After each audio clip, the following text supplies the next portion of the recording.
Hey, I'm in South Lyon. I'm actually on a job and I thought I'd put some thoughts down while I am sitting waiting for some action. I got a job with a company called Clear Choice Custom Decks, and my job is to create social media content or just any content that they can use to show their deck process and progress and stuff like that. And largely I've been left up to my own devices on where to go, what to do. I get suggestions on what decks would be good to do. They've done a lot. They've done, like, last year was over 1,000 decks. But if you look at their website, it looks like they've hardly done any. So my job is to fill that void, getting some after photos, before photos, deck construction. It's a long way from home.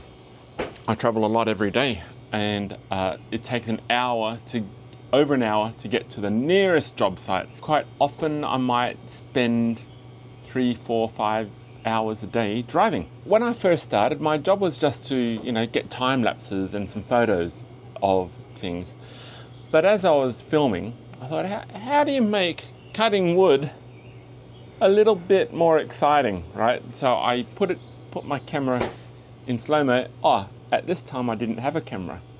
I'm shooting on a DJI Osmo 3 right now, and the only thing I had was my phone. It's an Apple 13 Pro Max, right? I managed to create something pretty good, I thought, and it lifted my confidence, my self-esteem a bit, because I was able to produce something out of a substandard piece of equipment. And all I did was get my tripod and put it above my head and put it in slow-mo and get some sweeping shots, and then did some speed ramping in the edit. Since then, I've used my savings to upgrade my equipment. Got this camera that you're seeing now, and I purchased a drone, and I've increased my arsenal of equipment to do better videos. I've actually got another 360 camera on its way. So my thought process is that I can do similar to this for other companies closer to home, even while I'm doing this, right? And I've started a company called Yeti Groove. Yeti Groove is a bit opposite to what you see most photographers go for, because most photographers go for the feeling. If you go towards a feeling, right? They mostly go towards, I'm so elegant and professional and class.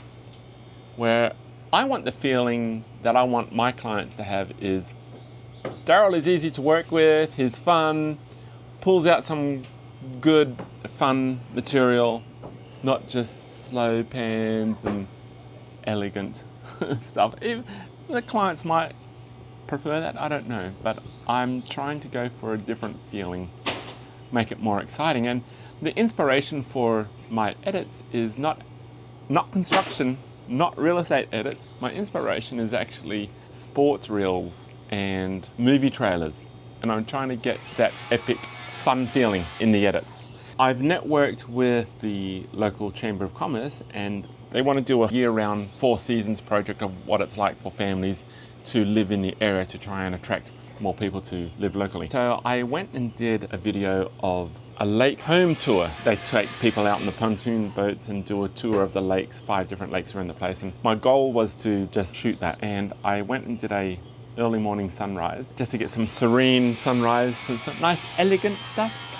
And when I arrived, I was shocked to see all this youth in different uniforms, and it was a bass fishing tournament. I was like, oh, okay. And I put the tripod down where I thought might be out of the way. It actually was only just out of the way, like this much out of the way. I just left it there, and then I could have moved it, but I left it. They backed the trailers and the boats down without hitting it. I took the drone up. I spoke to the organisers of the bass fishing tournament and make sure I had permission to film the kids fishing. I thought that footage was going to be great for the Chamber of Commerce, right? Then a couple of days later I started editing just to get some footage together, make some folio stuff, and I was just getting some random shots together. I thought, you know what, it's probably better if I create a story out of this, because I got the beginnings, I got some of the middles, and I got the ends of the fishing, so I created a under a minute narrative to post on Instagram, Facebook, and YouTube. I like it.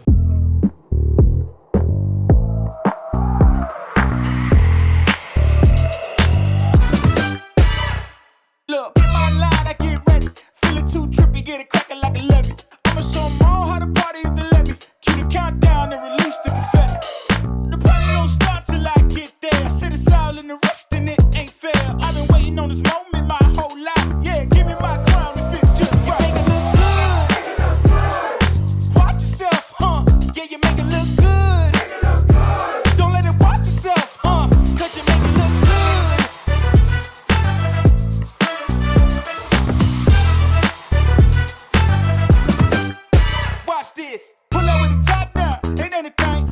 too hot now. My thought is expanding as I increase my ability to create something pretty cool. I should be actually working now. I should be flying the drone. I get nervous. Every time I've flown the drone, my heart starts thumping it. And it takes a good couple of minutes before it calms down after I finished, right? Because mostly I'm flying over water. Just a little bit ago, I was flying in front of this house here, and a dog came out and was barking at the drone. And I didn't want to land it yet. I wanted to land, but I didn't want to land it yet because I didn't want the dog to go gnaw on the thing. And so there's always an inherent risk when you're flying. So I get this anxiety every time. And I thought maybe I'll get over it one day. My son, who has a drone, he says, nope. He's been flying it for a while. He says he always has it. This Saturday, I'm actually filming a short film up on an island called Belle Isle. It's a state park at Detroit. And I got my license, I got insured, I got my drone, doubly insured. Actually, I've got a replacement warranty for accidental damage. Covered myself, I've made a website. All I need now is clients. And it scares me, you know, the new venture. I'm middle-aged and I'm only just entering adulthood.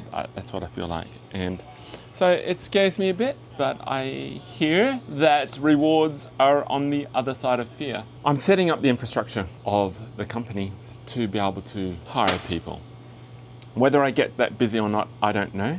But I'm setting it up with that in mind. My goal is that I can set up a company that has people that work for it, other photographers that have their licenses and stuff that can go out and do shoots. And I'm focusing on the real estate needs because there are not many real estate photographers near me at all. So I should be able to capture the local market. But however, in saying that, there's not a lot of agents in my area, so I need just to expand the mileage a bit. But I'll focus on the local area, trying to get a good feel for the business, make sure the systems are in place and saturate the market in my local area, then expand out from there.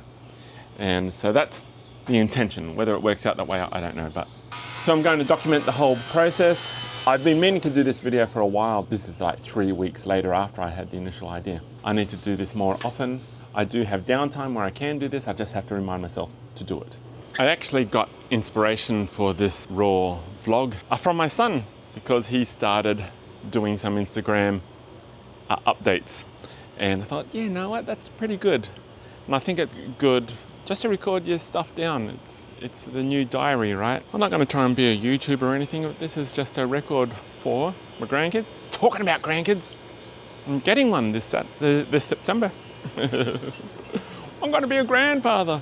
I'm the last of the people I know my age having a grandkid. Don't be a granddad. The big question is, what do I call myself? I don't like grandpa. My dad was Pop, maybe. I don't really like that either. I'm thinking they'll only learn what you teach them. So I was thinking something like Jedi Master. Or how about Shifu, which is like master from Kung Fu Panda. I was telling the family and my ex-wife says, sheep poo?